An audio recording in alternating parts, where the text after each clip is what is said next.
Thank you so much for staying. We're grateful for your time on the AM show. It's time for the big stories. And over the next 45 minutes to 1 hour, we're going to focus on germane matters, matters pertinent to our national life. How about Parliament getting back to the floor? What is going to happen? What are the key things they're going to be addressing? What is the business of Parliament? And what happens to the E-Levy? We're going to be delving into that matter. The special prosecutor has also hinted that there are some cases that he's bringing some finality to. He's going to be probing some matters, and we're going to be seeing some results. 45 of them that he has outlined. We'll be giving you details of that. Also, freedom of speech. Freedom of speech. Is it being curtailed? Just this morning, we heard from Emmanuel Wilson, who had his own story to share as well. We'll bring you the details from Bobi Ansah to the Power FM presenter to Mensa Thompson of Asepa to now Emmanuel Wilson and others, Oliver Barker-Vomawo. Where do we draw the line? And is there any push against freedom of speech? Do you think so? Do you not think so? Well, we'll get the facts this morning on the show. You can share your thoughts with us with the hashtag AMShow. But right now, let me welcome aboard the Member of Parliament for Sekondi, also a Deputy Energy Minister, Andrew Ejapa Mercer. Good morning, sir. Thank you for joining the conversation. My pleasure. It's been a long while since I appeared on the AM show. Let me say good morning to our cherished. Yeah, it's been a while. I think the last time you came here. Yeah, it's been over a year. Exactly. If I must confess. Exactly. Yeah. One thing that helps me make you out all the time, the spectacles. Those always let me know that is Ejapa. Anyway, and we'll also be joined by Roxanne Nelson Dafiamekro, Member of Parliament for South Dine, in the course of the show. He'll also join us here. Let's start with Parliament getting back into session. I mean, it's been a while and there's been a lot of talk about the E-Levy. We'll get into the E-Levy, but sure. What are your expectations ahead of hitting the House again? Well, I'm looking forward to it, frankly, because there's a lot of work that is scheduled to be done this week. Right. There are a few agreements that will come up for approval, debate and approval. There's some statements, important ones at that have been scheduled, some bills that would be considered. And so I'm looking forward to it. My understanding from last week's business, or this week's business statement as delivered last Friday, was that the E-Levy will not be tabled because the Finance Ministry is not ready to proceed with the document as presented. And so I would expect that that will not come up for discussion this week. When the Finance Ministry says it's not ready to present the document, is it the tweaking that must be done to bring the figure down to 1.5 and the argument around it and maybe preventing further brouhaha on the floor? I guess that it's important that we learn from what has transpired in the past so that any further step that is taken is seamless. And obviously, I wasn't excited about the brouhaha that occasioned Parliament on previous occasions when this matter came up for discussion. I disagree vehemently with the position that the minority has taken in their vociferous opposition to the bill, because clearly, if we are embarking on a nation-building agenda, and we are at the point where clearly decisions that were taken in the past, which were necessary. Right. Decisions like what exactly? Of course, the banking sector cleanup costs that were incurred were necessary to protect about 20 billion Ghana cedis. Ghanaian depositors who, through no fault of theirs, had, based on the assurances that had been given through the licensing of banks by the Bank of Ghana, made deposits into these institutions that were clearly failing. Those decisions. We still have people suffering of course. The effects of that. Yeah, absolutely. People have lost their jobs. Families are reeling from the decision, of course, and so you can imagine if that injection had not been done, it would have been catastrophic for the entire economy. Okay. Some say it wasn't needed, that you could have adopted other measures. Well, of course, the measures that are suggested had already been done. You recall the liquidity support that the Bank of Ghana had given to most of these banks that were essentially moved around, creating schemes, essentially using them for illegal activity. I'm sure you are aware of some of the cases that are pending in court. People treated those funds as if it was their personal funds and spent it recklessly, such that the problems got compounded. In other jurisdictions, any bank that found itself in that situation would have been allowed to collapse. Okay? And the consequences would have been that if you had insurance to protect your deposits, that's what you resort to. But we didn't have it here. And so it was important for government to step in to save those depositors whose funds were at risk. Just a little bit about the fact that in any other jurisdiction, those entities would have been allowed to collapse. There are some banks that have protested, and said that while they were in some dire straits, they were not worse off than other entities that are still in business today. And again, the other bit would be that even on the back of 2008 and the economic bubble across the world and all of that, we saw what countries like the United States, the United Kingdom did for their entities, some of them in terrible financial situations. They did not let them die off. So when you say that in other jurisdictions they would have allowed them to die like we did, it's questionable. No, some institutions actually died. And no, I'm not saying some did not die, but I'm saying that some were in egregious economic situations, yet they were saved. In Ghana, of course, because... Not in Ghana. I'm not saying in Ghana, across the world. Of course, the Freddie Macs and Freddie May and Freddie Macs of this world collapsed. Okay, Bear Stearns collapsed. Some were saved. Okay, but the truth of the matter is that indeed it happened in Ghana that the banks that were properly managed, okay, whose balance sheet was suffering not as a result of management problems, were indeed supported to, as it were, survive. And those that were beyond salvation, right, rather than allowing them to collapse, the government put them together, one group under the commercial bank assumption agreement, and the other one through the consolidation of those banks. Absolutely. Okay. Then again, the energy sector payments, power purchase agreements that we had contracted under the previous government that essentially were not needed. That we have if we have excess power that we don't know how to use, does that mean it wasn't needed? We don't know how to use? We were trying to avoid a situation. You have a one-stop measure to ensure that we don't go back to what we had seen at a point under Kufuor, and that we had seen come to a head under Mahama. Not at all. Indeed, if you allow me, I'll show you a World Bank document that defeats that argument that we're in some power crisis, because we're not. We were not. We were not. Yet we had Doomsday for what? Because the fuel that was coming in from Nigeria. Okay. You don't know that story. I don't think it's... That's no, you take a look at this and look at where our peak demand is and relative to our installed capacity pre-2015 and our installed capacity post-2015. And you will see that the light blue that was added between 2015 to date, we didn't consume even a kilowatt.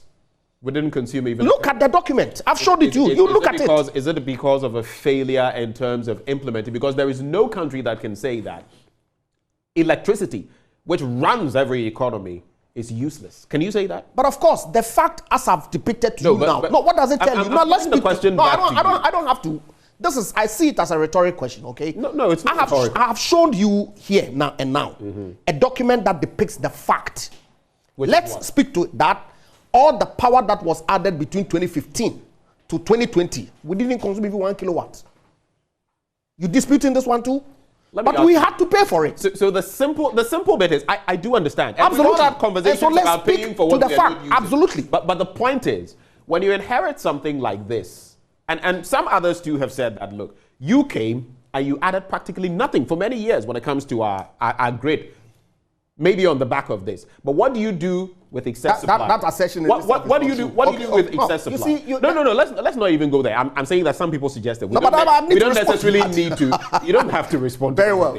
But the bit is, what do you do with excess that you have, that is valuable, that we are paying for as a country? What do you do with it? You must find a channel to ensure that you are efficiently and effectively making use of what you have. So if you haven't... Find the channel from where? That's why. Hold on. That's why there's a demand forecast plan that you then follow to ensure that at every point you have sufficient enough power to meet your demand. Right. Okay. And so if that plan is completely disregarded and we go contracting as if there was no tomorrow, as if there were no consequences to the contract that we're signing, then we'll be saddled with a situation where none of the capacity that was added was actually consumed technically by reason of what it is that prevails on the ground. I don't dispute you. My point is, let's say your father at home, let's use an analogy of a home, and your father makes a certain expense or expenditure on behalf of the family, let's say 50 cedis, but you only needed to have consumed 25 cedis. Let me make it even better for you. Are you just going to let it go waste because he has expended 50 cedis? Let me make it even better for you. Your mommy goes to the market and goes to meet tomatoes on sale, okay, in excess.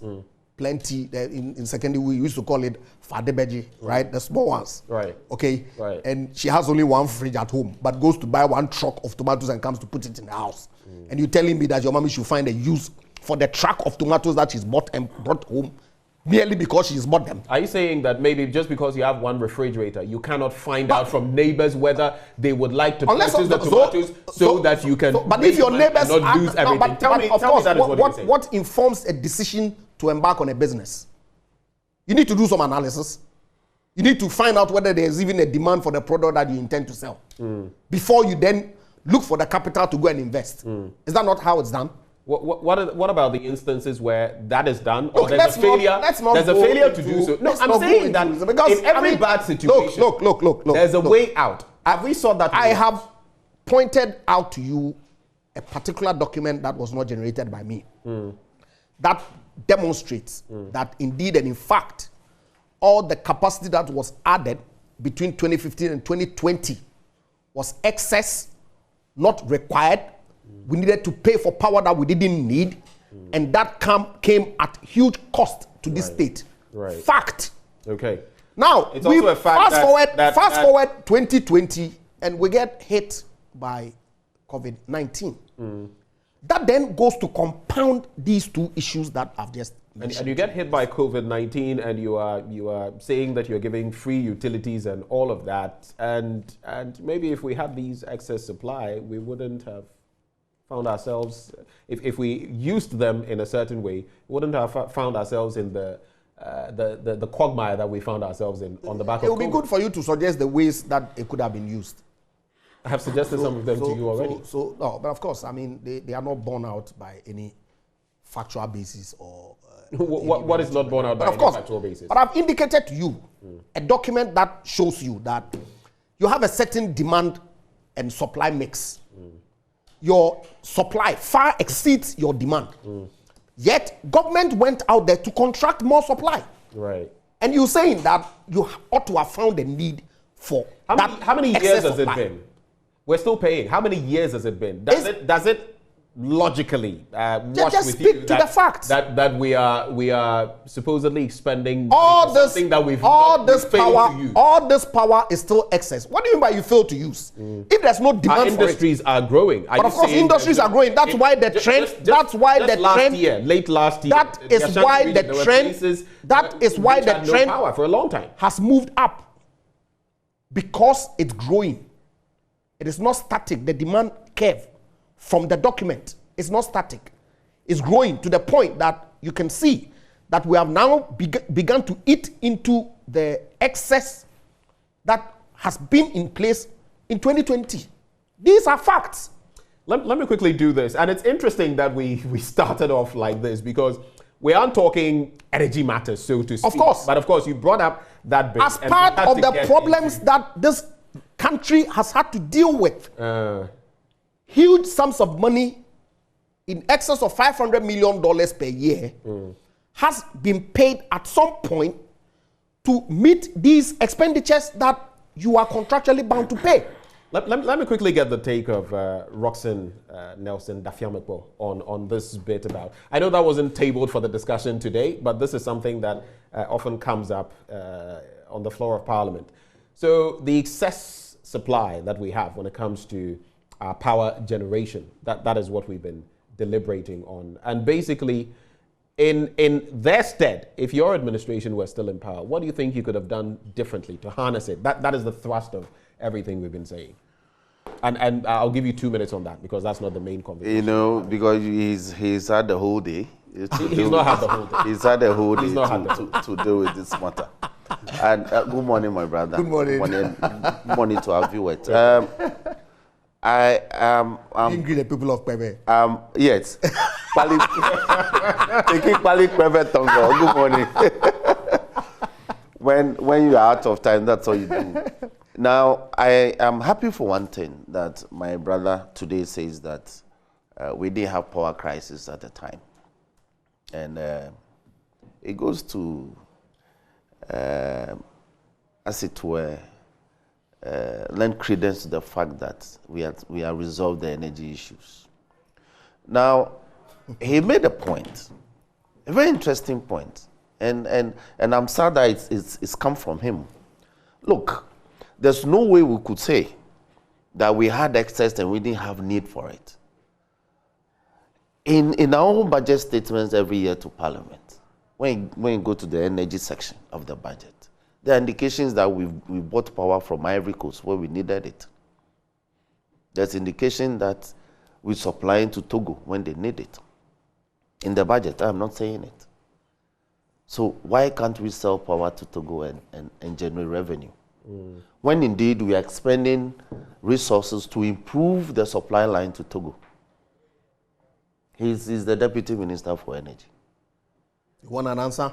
Yes. Yes, we sell power to Togo. Thank you. But it's not all the power that we have that they need for which they would buy. They will only buy what they need. I don't think the suggestion has been that they consume all of it. Thank you. I'm sure if within the sub-region we found ways of, and that suggestion has come up before. I don't have a problem. It's not even a suggestion. It's not even a suggestion. It's a policy. It's a program that's in place. That we are spending money to improve the supply lines. So we can sell power to them continually. And we do that. So if the Deputy Minister for Energy says we have excess of power and we don't have need for it, I'm baffled. It's my friend, so I'll be charitable. 2, I still have communities in South Nile, like Pachahoe, like Ajebui, like Bongboni Kope, like Abui, Nomatre, Akpato, and no, they don't have power.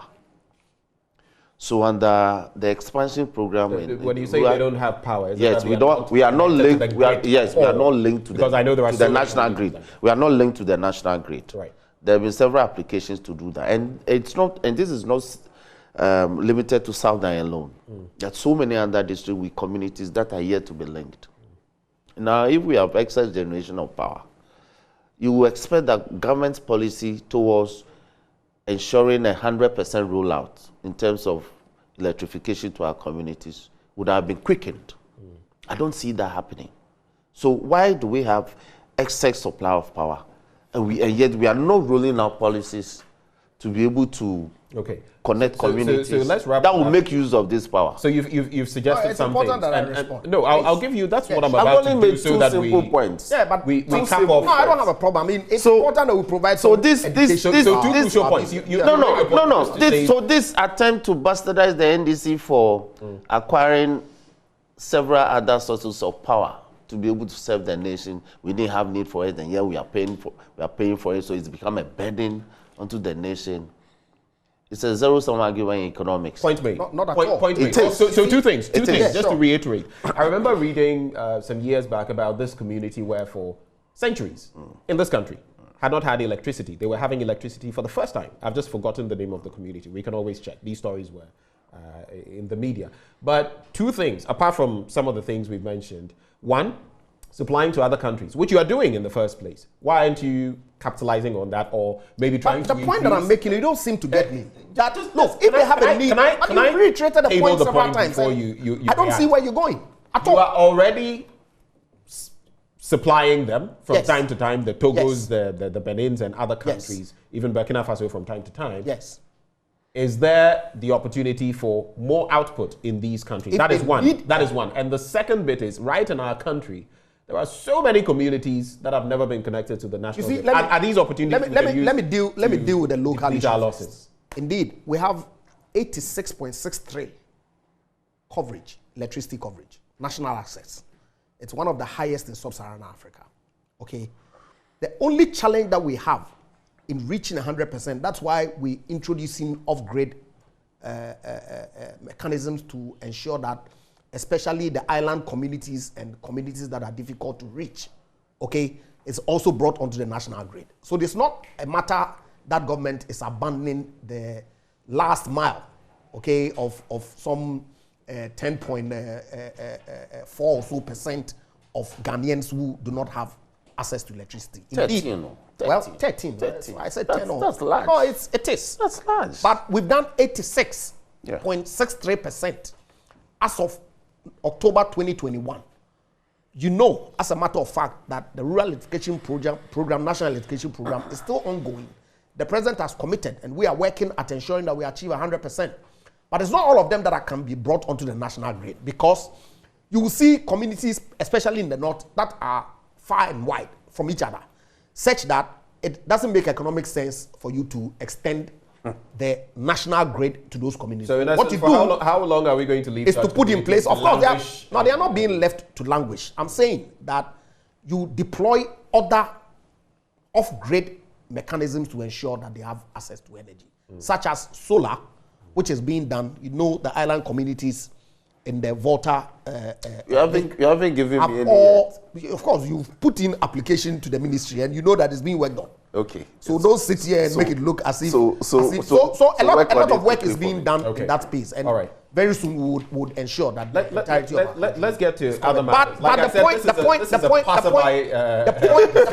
ought to be made that a greater chunk of electricity is actually consumed in the Greater Accra industrial.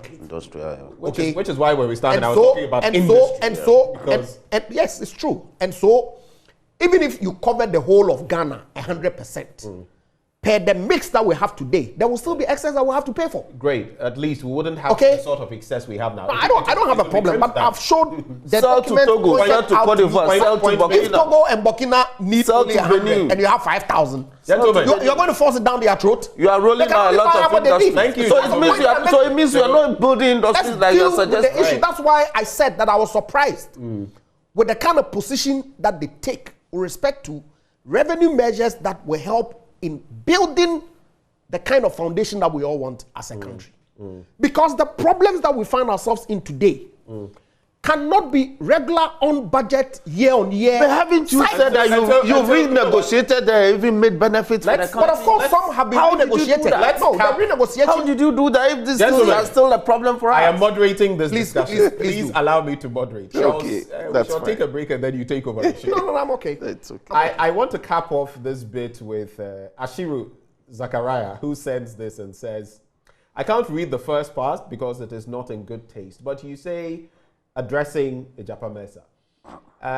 It means Nkrumah built Akosombo with excess megawatts power because of foresight.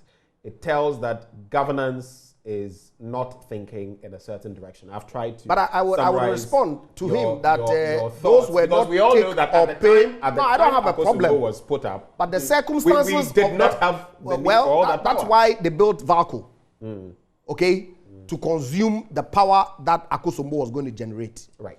And it was not on a take or pay basis where whether you used it or not, you needed to pay.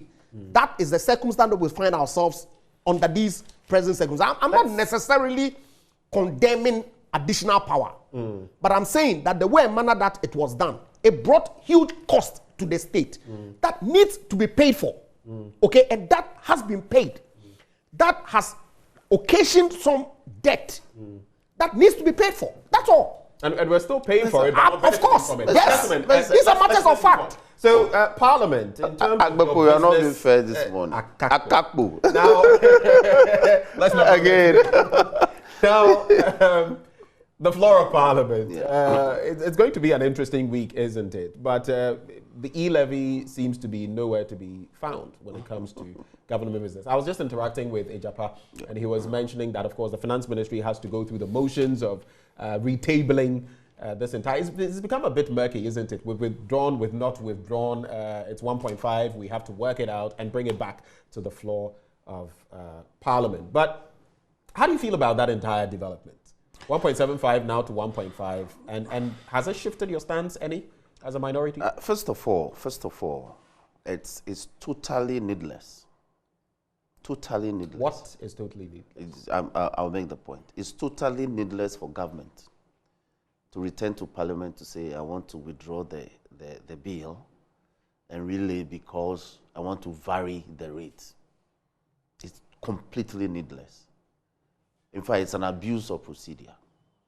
Parliament has power always to tinker, amend any bill that that government brings to Parliament or any member sponsors. So as we speak, we are presently seized with the bill. It's been laid, it's been referred to the appropriate committee, they've done their work, they brought their report. What is outstanding is for the report to be properly laid, debated, and a resolution taken on it. So, which part of the bill, why is government withdrawing the bill? The only reason they are giving is that they want to review the rate. If you want to review the rate, let the minister come to Parliament and participate in the consideration and say that my initial insistence on 1.75, now government has resolved that we should amend that and bring it to 1.5 and let the House agree with you or disagree with you.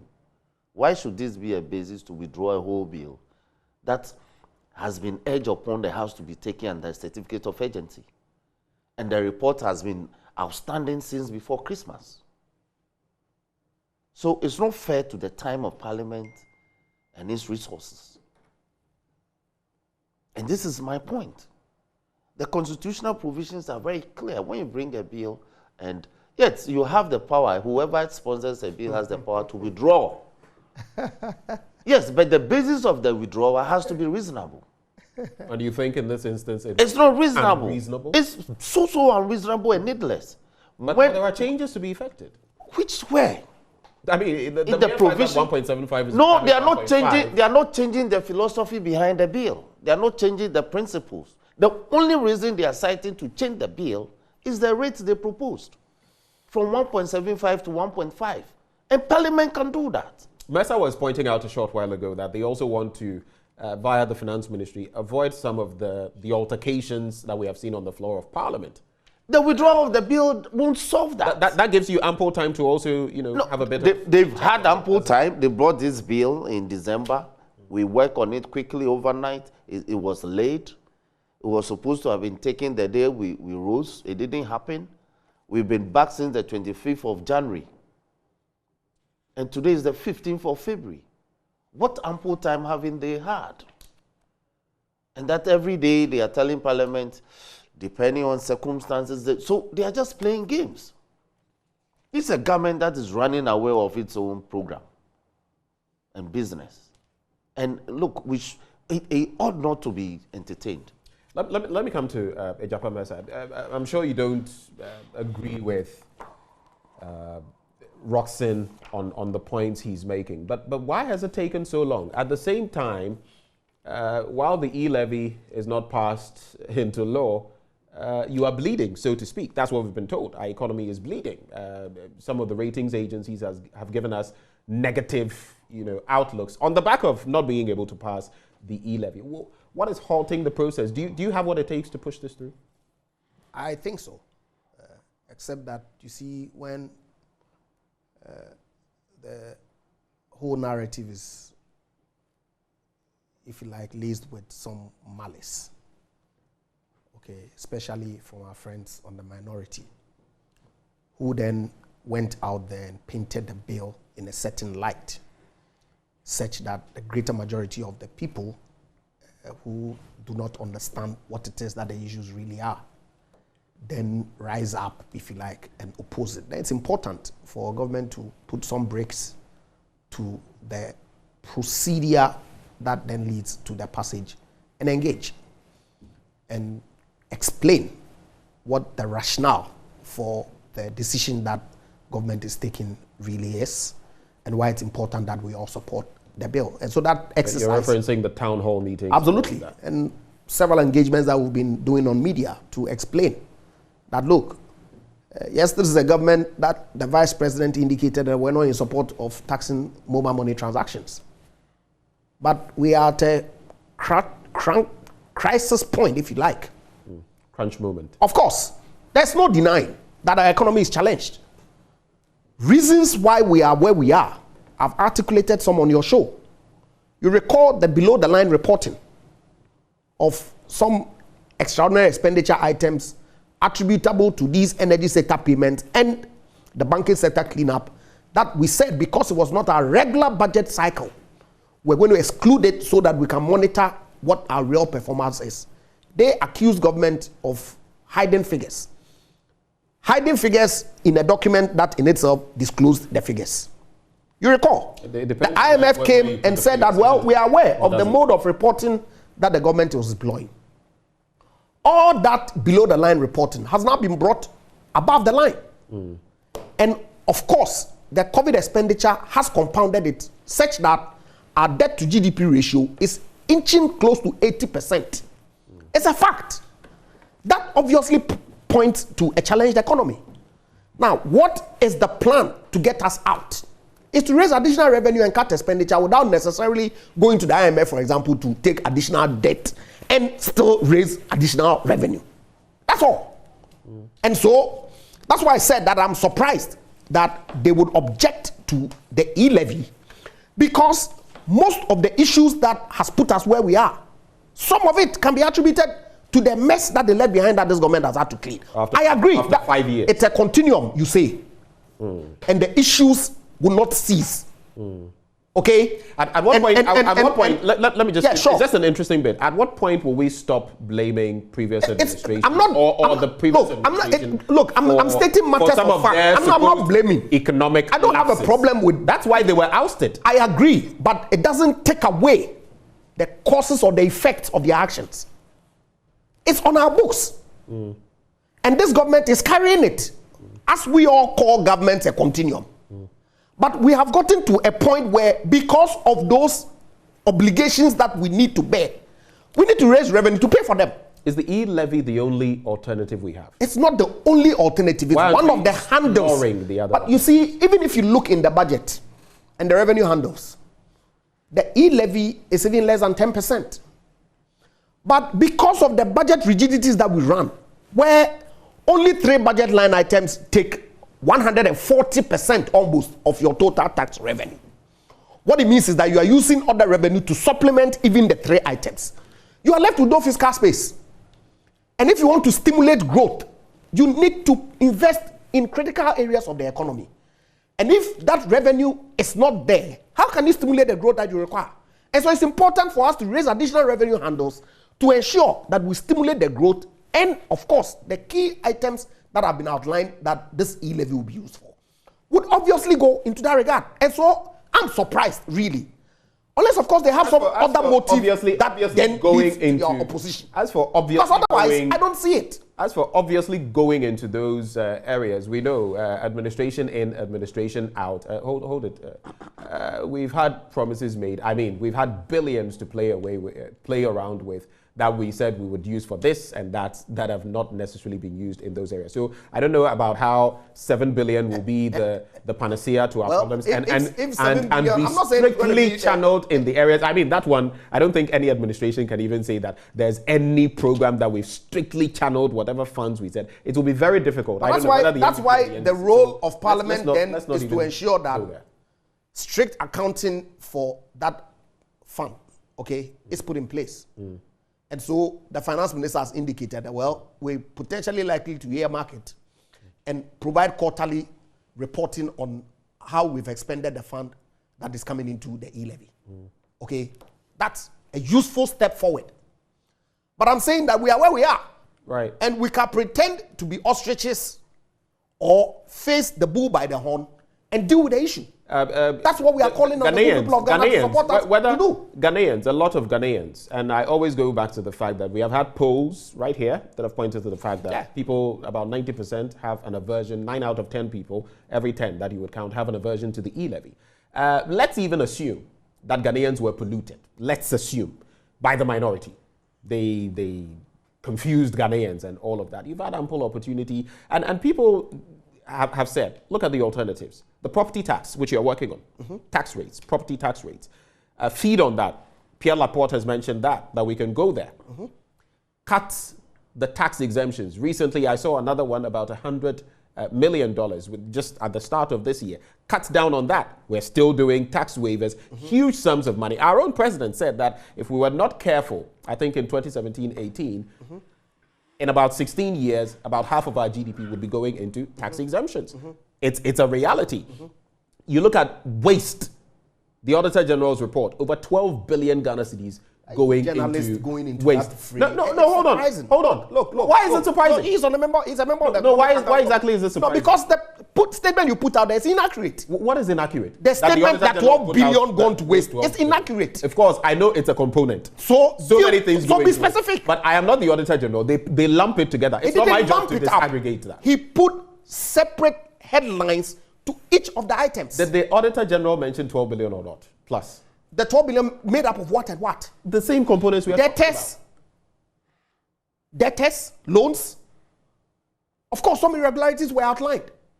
That's why I said that the statement you put out there, 12 billion, is inaccurate, and I expect you to do better than that. Break it down. I don't have the figure here with me presently, but you and I know that 10 billion out of that, the Auditor General indicated were loans and advances that have been made to some entities that needed to be recovered. Okay? And some irregularities that were outlined. Accounted for? What do you call them? What do you mean by it cannot be accounted for? If it cannot be accounted for, would he have put it in audit? If they had been accounted for, would they be... It says they have not been collected. Does that mean it cannot be accounted for? Or that it's not been collected? It's not been collected, they're two different words. Who accounts for it? I'm saying that if it cannot be accounted for, you wouldn't have recognized it even in the books. But they are there. They have not been collected. Doesn't mean they cannot be accounted for. It's completely distinct words. Okay, so let's be fair with the issues. That's the point that I'm making. All that suggestions that have come is well and good. Tax exemptions, there is in fact a bill in Parliament today, okay, that is seeking to rationalize. Because we cannot do away with tax exemptions. Most of the tax exemptions that we give are mainly contractual, government contracts that are awarded, that we then take the tax component, okay, or waive those tax components. Otherwise, then it will be added to the cost. So you can make an argument as to whether we allow the contractor to then, as it were, increase the contract sum and pay us the taxes, which then goes to be used to pay the contractor, or that we can exempt those taxes. I agree, there's some abuse in that system. Indeed, the one district, one factory policy that was rolled out has tax exemption components that are attached to it. Investment laws has tax exemption components that are added to it. People have argued that because there is what is against tax waivers. But those are the kinds of things. The sort of levels of tax waivers. Can I rebut some of the things? And maybe the last point that I'll add, even in these moments of crisis that we seem to be speaking of, the budget of the executive ballooning, going higher and higher. Of course, we are told about the different ministries under the executive and all of that, which is what some of your compatriots have said. But that's what it is. But the assertion is that if we're able to tighten all these areas, we probably wouldn't need it. Several handles that were not in the past part of the Office of Government Machinery have been put there today. Okay? And so if the budget goes up, it's not expenditure that is going to fund the president. Roxanne, but that's the impression that people put out there. Your quick reaction. Falsely. Yes, Akapo, when you give him 10 minutes, he asks me you can have the rest of the time. To react in a minute or two. Your reactions. Yes, thank you. I said quick reactions. Yes. Why you labeled it one or two? Now, number one, it's most incorrect that the bill that was brought to Parliament by government in terms of the E-Levy, we went to poison the mind of the public. Government ought to have known that they were introducing a new tax regime. And so they ought to have conducted their town hall meetings or whatever label they place on it to sensitize the people. That's not the job of the opposition. It was your job. You took everybody for granted and spoke about a bill on the 17th of November and decided to railroad it through Parliament before Christmas. What did we do? We explained to the people that this is what you intend to do. We brought research from other African countries where similar tax regimes have been introduced. What has happened? What has been the economic effect? The reactions of the people there, to inform our information to the people. What they are doing is totally uncalled for. They are wasting everybody's time. And above all, what saddens me is that... They are wasting everybody's time. Yes. And what saddens me is that the way they bastardize the Speaker of Parliament, to the extent that they allege that he was frustrating their business. Today, government itself hasn't got time to carry this business through. Why? There have been a lot of legislations passed by Parliament. Even though Parliament passes the legislation, government doesn't implement it immediately. So if you think that there are issues with the E-Levy, come to Parliament. Let's handle it. If it is passed, that is if in the most unlikely event that it is passed, you can suspend the implementation and go back to the people and reason with them and disabuse their mind before you implement. I can cite so many legislations that have been done or implemented that way. So for government to say, even though I've asked Parliament to take this bill under certificate of urgency, but I'm suspending it without no time frame, and I'm now doing my homework, shows the competency level of the government in power. 2, it's also not correct that the amount you mentioned in the Auditor General's report are not infractions and they are not described as unaccounted for. The language the Auditor General uses is that they are unaccounted for. That is why the Auditor General and his outfit flagged those amounts. And indeed, it is not 12 billion. 12 billion is only in respect of 2020. If we put the cash irregularities alone, from between 2017, 2018, 2019, and 2020, it's in excess of 30 billion.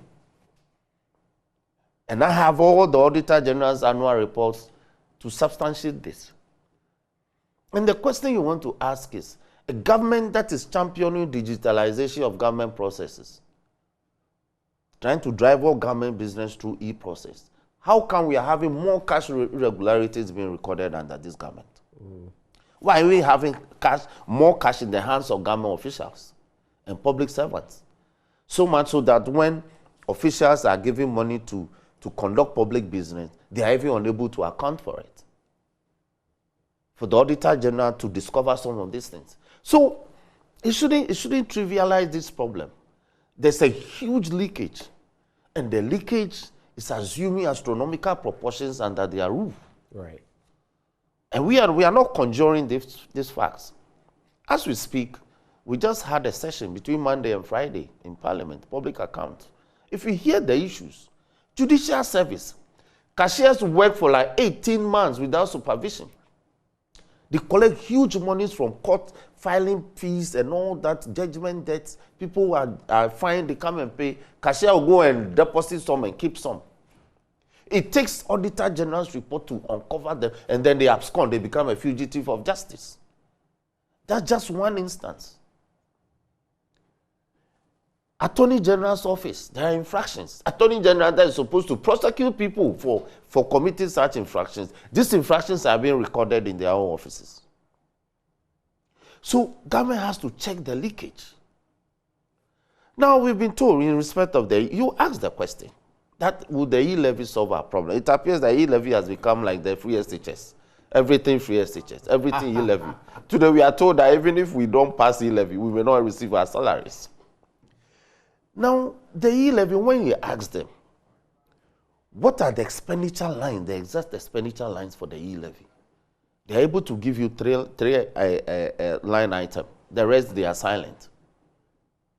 They will mention roads. If you ask them which roads, which particular roads, they become coy with that. They will tell you, you start 1 billion. When you interrogate the figures, it's only less than 400 million that is actually coming from E-Levy proceeds to fund it. The rest will come from donor funding. So, what exactly are you applying the E-Levy for in 2022? They should tell us. Look, Akakpo, he speaks of debt. You have come to borrow so much.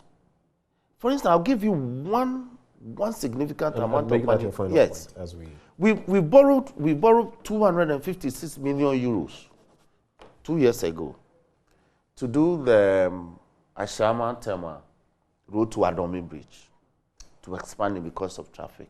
That project ought to have taken off in October 2020 for the next 22 months. We've entered 2022. There's a moratorium on that loan for, I think it's a 3-year moratorium, after which we begin to pay. We ought to have undertaken that construction, or in the phase of, or in the at the latter phase of that construction, so we can benefit from that project. Time is running. Construction hasn't commenced. But he knows that by next year we'll begin to pay the interest. So we've taken a lot of loans. We are not putting the loans for the purpose to which we've acquired the loan. So as soon as the moratorium runs out, we'll begin to pay very heavy interest lines. And the money is sitting there. Why are the projects not being undertaken? We just took one for Manfi. Last week we passed one for the Adosu-Echinketepa bridge over the Afram. Longest bridge in Ghana. Yes, I agree. There's one for Volivo. Third longest in Africa. It's okay. We've been mentioning Volivo for the past 6-7 years. Volivo has not been done. So clearly, a lot of issues to look at. Coming to you, Mesa. Roxanne, I have a challenge with that as well. Okay. And it can be attributed to the procurement process, right? The value and the Pram the 70 kilometers approved. And time is running on the facility. If you're in Kwanta Hospital, has been approved. My understanding is that, yes, in April, all the processes... So there are systemic challenges. Yeah, there are systemic challenges in there. But in addressing this bit, just not a diversion, just so that we all are clear.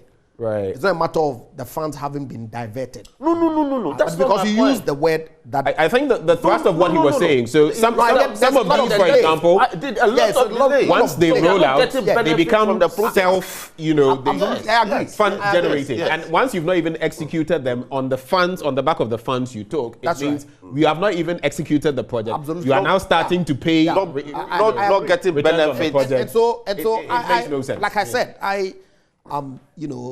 direct, if you like, feeling the direct effect. You're feeling the pain as well. That kind of decision, the process. Right. But you ought to be cautious so nobody goes to jail. You need to do the appropriate things that the law says. Other jurisdictions are still able to work within time. But let's look at the small rebuttal there is that once we commission and give timeline, my expectation is that then all the backroom works have been done, because we are telling the people that in 18 months we have to complete. So Mesa, 30 seconds. You have the Seraju Asafo situation. You have the Asin North MP, who now is willing to go to court, and all of that. Are you going to be able to pass the E-Levy very, very quickly? It appears that there's been a whole lot of mastering the numbers, getting the finance ministry to bring it. We should be able to pass the E-Levy. So the next time it's tabled, you'll pass it? We should be able to pass it. I don't know when it's going to be. If the speaker is not in at the time, are you going to have your whichever person sits in vote? Of course, then the speaker, you see... If Joe Wise sits in, will he vote? My understanding of the provisions, right, relative to voting in Parliament is that if a member of Parliament is presiding, he has a vote. He hasn't got an original vote, but he has a casting vote. That's my understanding. He could differ. I don't have a problem. After all, the mere fact that you have 5 judges on the panel. You have 5 judges on the panel interpreting one law and giving 5 different reasons. That's our training. Okay. So I don't have a problem with disagreements, but the disagreement should not degenerate into violence. Okay. But I believe that we should be able to pass the E-Levy because it's necessary. to ensure that we are able to consolidate our finances and, not unduly burden ourselves with additional debt that is required to stimulate the growth of our economy. Just a few minutes on this, because I want us to talk about freedom of speech as well. So the special prosecutor. Just 30 seconds. I know what you want. 30 seconds. Kwesi has always been willing to go to court. In fact, he himself is in court. So not entirely correct. That he's now willing to go to court. Thank you. All right. It's not being persecuted. Being persecuted. So did you persecute Adamu Sakanda? Right. Gentlemen, I don't know what I'm talking about. So let's look at this bit about the special prosecutor. The conversation is here, gentlemen. Special prosecutor probing some 45 cases, and he has of course, Kisia Jabing has shown his interest right from the start to get into some of the outstanding cases, none of which we really saw seeing the light of day. And he's also mentioned some specific ones that in the coming weeks or so, we should see some action on LaBianca and others. How much of very briefly on this one, does it give you hope that, this new special prosecutor is going to be able to roll out what we want to see so that those who deserve to face the law, strictly speaking, do that we can also have some, like we've seen with the current IGP, we can have some groundswell of support for him and get what returns we want from the OSP. I'll start with you.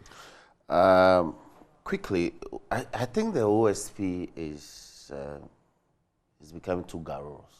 He's talking too much. He needs a PRO. The OSP office needs a PRO so that the special prosecutor himself can remain silent and work. Look, he's garrulous. Yes, I think he's talking too much. Every time I'm pursuing this, I have this number of petitions. No, he's talking too much. The office is degenerating to another usual state institution or investigative institution. But that is not the intent. Let their performance speak for itself. You should get a PRO who can occasionally address some of these matters. But every time he's in the news, he's speaking to very trivial issues. But does it give you hope? When he talks about these... I know. He may end up pressuring himself, but at least we then can fall on it. So don't do that. Just apply your shoulder to the wheel and deliver. That's what people want to see. Right. But I have 2 petitions, I have 3, I'm doing that. Right. No. Right. To you. I guess that it's essentially because we want to know what he's doing. And I believe that our good friend Kisi Ejabin will take your comment as positive feedback. I really don't have a view about whether he's talking too much or not. I don't have a view on it at all. But look, the Office of the Special Prosecutors Act, thankfully, he and I have been on the same committee from when the tick of affairs. Two parliaments, okay? And we worked on the Office of the Special Prosecutors Bill. Right. I recall the comments that the Right Honourable Speaker, who was then Member of Parliament, the President. Okay, yeah. Then Member of Parliament for Nadoli Kaliu, made at Koforidua during one of our sessions. He said, "What monster are you people creating? What monster?" These were his exact words. Because the powers that have been given to the special prosecutor is enormous. And so it gives me hope that to the extent that they apply themselves to abide by the law that set them up, the fight against corruption will get somewhere. And so sometimes, of course, we enjoy playing the politicking. Okay, but I think that His Excellency the President should be commended highly for the vision and clearly bringing into fruition the Office of the Special Prosecutor. Okay. And I expect that institution ought and will grow, and if it does reach maturity, it will be in a position to ensure that graft in public service, not political office, public service, which includes political office holders and non-political office holders will be brought under control. Right. Thank you. We also have Hadi Yakubu joining the conversation, Fighter General, of course, with the Economic Fighters League. Hadi, thank you for joining us. Can you hear me, Hadi? Good morning. It's a pleasure having you. What is your quick take on this bit about the special prosecutor, for example? 45 cases that have been tabled. He talks about the La Bianca company. He talks about the former PPA boss and abuse of office and all of that. And he says he's delving into all of these outstanding matters, and that in the coming weeks, we are going to be hearing from him or his office on some of these. How much comfort does that give you? Thank you very much, Ben. I think we've met a lot of times, but I've never told you that one of my primary school teachers was called Akako. Oh, that's interesting. So you are his teacher. What subject did he teach, though? Don't tell me French. No, he was teaching. Well, you know, in the villages, you have just one teacher for a class, who handles everything, who is a jack of all trades. Right. That's an interesting one, though. But so what are your quick thoughts on this whole bit about the special prosecutor? I think the special prosecutor should have... Uh-oh. Looks like the connection to Hadi is not that good. When he returns, we'll get back to him on the bit about the special prosecutor. Okay, so please go ahead. Hadi, I think you're back now. Yes, I was saying that this bit about in the coming weeks you hear from me about these cases. I don't really see the point in that. Why can't the special prosecutor just tell us that these are the actions that I've already taken, or wait till he takes those actions and inform us? I mean, Martin Amidou has run the office in a way, you know, he basically just wrote a lot, you know, granted a lot of interviews, and then, you know, we barely saw any actions. I mean, one of the only concrete actions that he took on the Ajapa saw his exit. So I don't know if probably that is weighing on this current special prosecutor, that he doesn't want to maybe take concrete action on certain things in order to land in the same fate as Martin Amidou or what. The thing is that the office is losing credibility, and is losing that credibility very, very, very fast.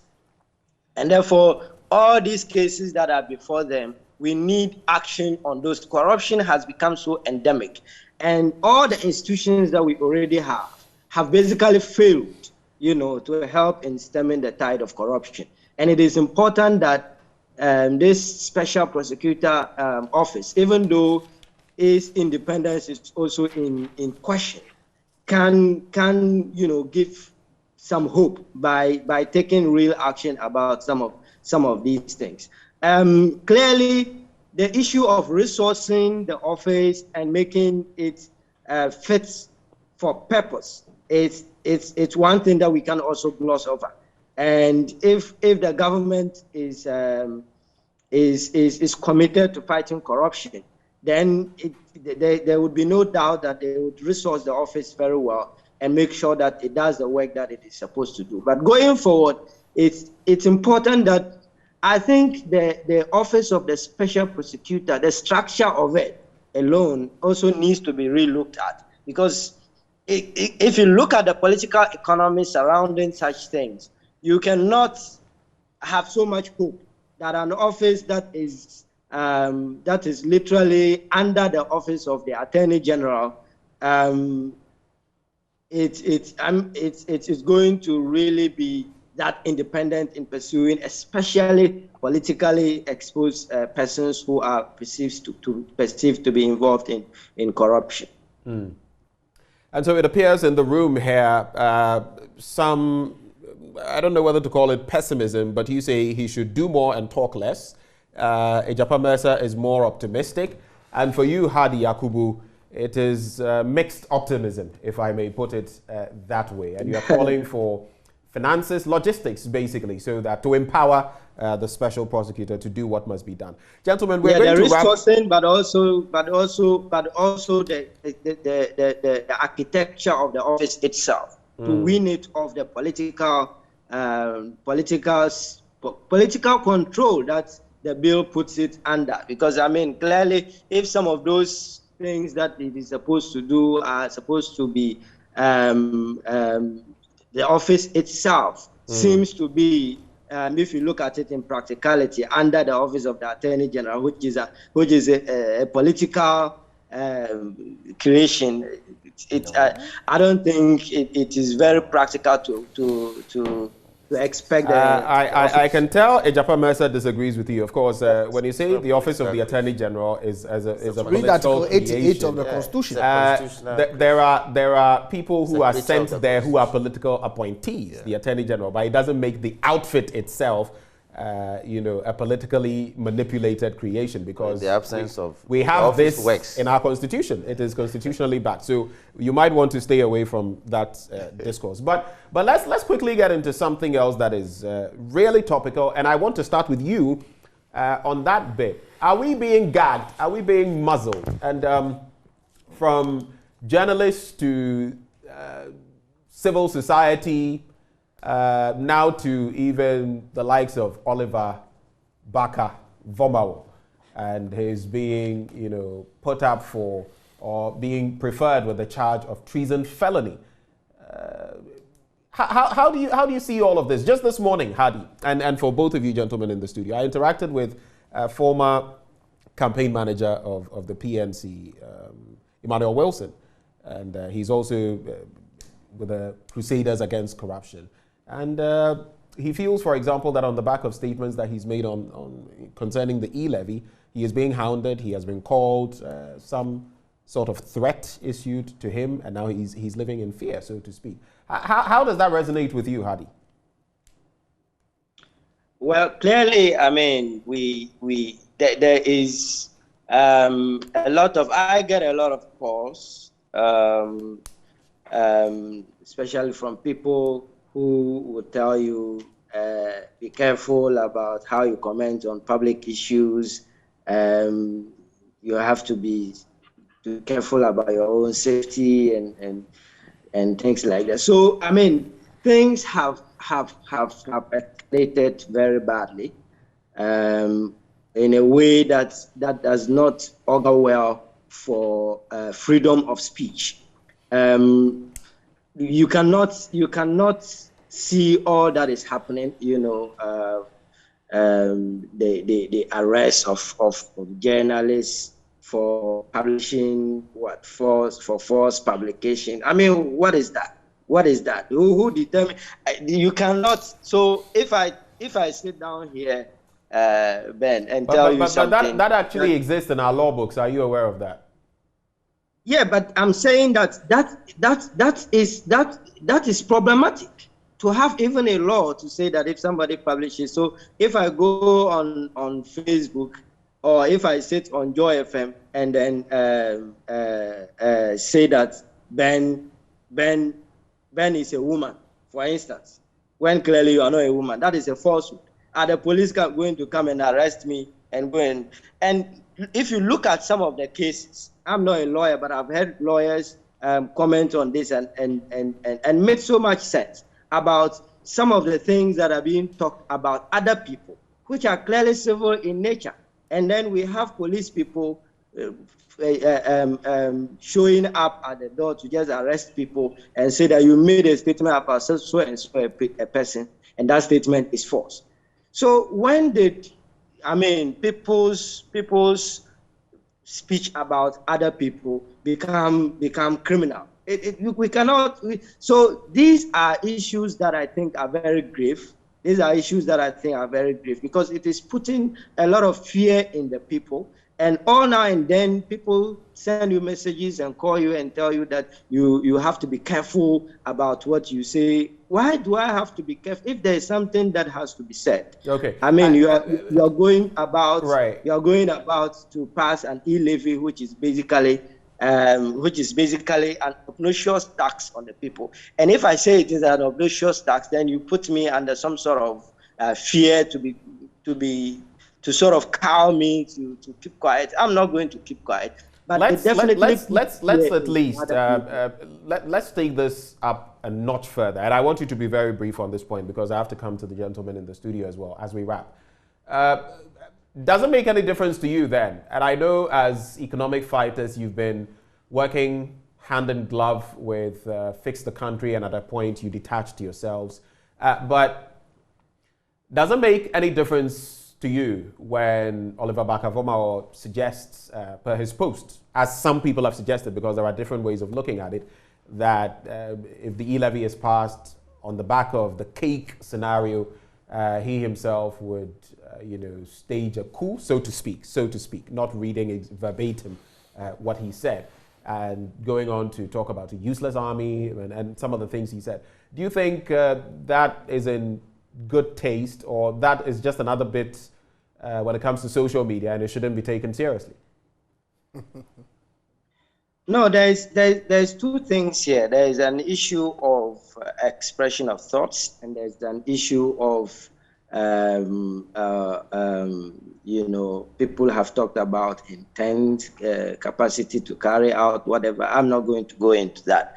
But the main thing for me is that you cannot take somebody's Facebook post and based on that, if you see the charge sheet is basically just and based on that, slap the person with treason. If someone puts on Facebook, I am going to, let's say, attack Asemesi or X person, and you take it for granted, and that attack happens. I mean, how do you relate to that? Do you know that on the back of that, someone would be able to go to the police station and lodge a complaint on the threat, supposedly? I mean, it's published, it's out there.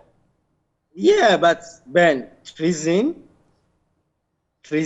on a Facebook felony post. Treason felony. I mean, well, I'm not a lawyer, but logically, I see it to have the same end. One is death, one is life imprisonment. Life imprisonment is basically be in prison until you die. So maybe if you are lucky, they'll grant you pardon or something. But clearly, if that doesn't happen, right? Hold it right there. So that is very problematic. If you ask me. Hold it right there for me. Thank you, Hadi. Ejapa, aren't you overreacting to this? To what? To this entire Facebook post and yeah, generally the bit about journalists, Power FM journalists, Bupi Ansah, Accra FM, Mensa Thompson says something about the president's children jet setting or traveling in a luxury plane. He is hauled. So many of these things are happening. How many radio stations are in this country? Hundreds of them. How many media? How many media men, journalists are in this country?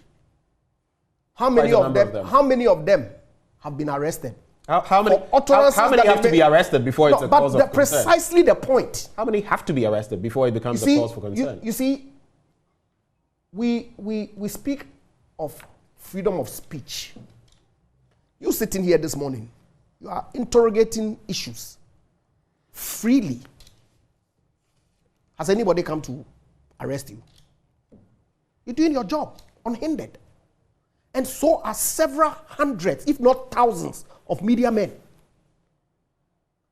But you agree that some of your colleagues hide behind the so-called freedom to commit crime, offend the law. And when they are arrested, then all hell breaks loose. Let's be honest with ourselves. Look, I wasn't excited seeing Mensa Thompson in handcuffs because the allegation that has been leveled against him. I said it on Metro TV last Friday that I think that the police was high-handed for an individual who ostensibly had gone to police station himself, even though he had evaded some initial invitations. Regardless, I understand that he went to the police station himself. He was kept overnight. And the next day he was sent to court in handcuffs. I think it was high-handed. Okay? And so we should roundly condemn the police for using high-handed means in arresting people who offend the law. Okay? If we say we believe in the rule of law, then we necessarily ought to believe in the practice of the law. Okay? Obviously, if you are arraigned before court and you have a defense to your statements or utterances that you made, then you articulate those there for a court of competent jurisdiction to make a determination. With respect to Oliver Barker-Vormawor, I do not want to second guess the police for the work that they're doing and the charges that they proffered against him. But as a trained lawyer, I know clear distinction between mens rea, which is an intent, and then also actus reus, which is the act itself. Ordinarily in civil criminal jurisprudence, it's only when the two meet, okay, that a crime is deemed to have been occasioned. Right. But in matters of this nature, and you cannot just for the mere thought. Thank you very much. Prosecute for the mere thought. I said cannot prosecute you can. That was where I was coming.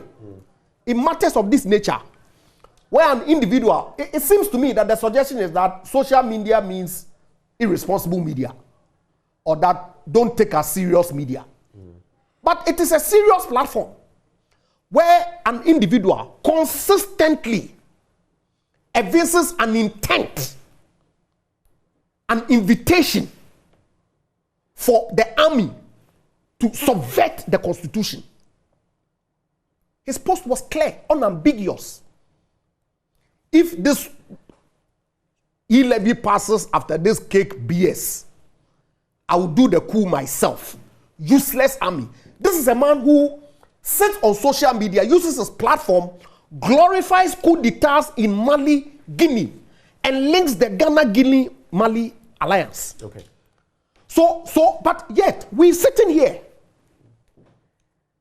glorifying his action and condemning the police for doing their work. It beats me. Okay. This country. Final beat. What are we talking about? We are actually out of our time, so just make it very brief. Sam Kranchi said the oppressor will not prevail. So that's not being fair. That is his take on it. On this. Now, we have to wrap with that one. I have to regulate the time, and I'm saying you have to wrap on this one. I agree. Very quickly. Now, I agree with Sam Kranchi. The oppressor has never prevailed, but there's no oppressor here. You see, there are some things that we call hot air. People blow hot air. I think government is simply going to a panic mode, and it's not good for its reputation. It's going into panic mode. Yes, so that they are panicky about the slightest stimuli. Slightest start to stimuli, they are reacting, like a mimosa. You know the mimosa plant. Why? Look, I can pull down so many social media comments in respect of coup. What does that mean? It means nothing. Are you suggesting it should be taken for granted? No taking for granted. Now look at the circumstances. The man is based in Oxford, he's in London. He's posted something on social media. How is he going to conduct a coup in Ghana? Coup is not e-coup.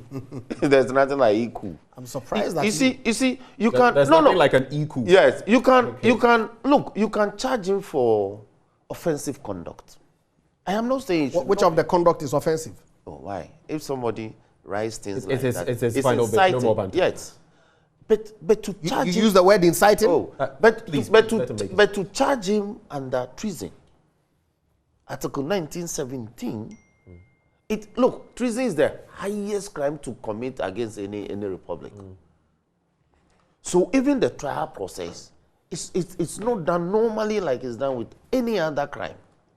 So you think government is overdoing it? Government is overdoing it, and government is overreacting in a lot of other circumstances. Right. And I think that it is not good for its image. It's not good for the image of the republic. Government should be calm. Okay. And look at when these things happen. You look, there are options. Unfortunately, there are options. So wrap it here. But for thank me, you very much. For me, but I've made a public remark. Clear manifest statements over. How is this clear manifest statement? But the man has been making these utterances for over a year. Roxanne Nelson Dafiameko is Member of Parliament for South Dying. And Andrew Ejapa Mercer is Member of Parliament for Second D and a Deputy Energy Minister as well. Thank you, gentlemen. Hadi Yakubu, thank you as well. Fighter General Economic Fighters League. Thank you so much for joining the conversation. We'll be back shortly after this break and we'll be telling you about the Yamaransa model. That is up next on the AM show. Do stay.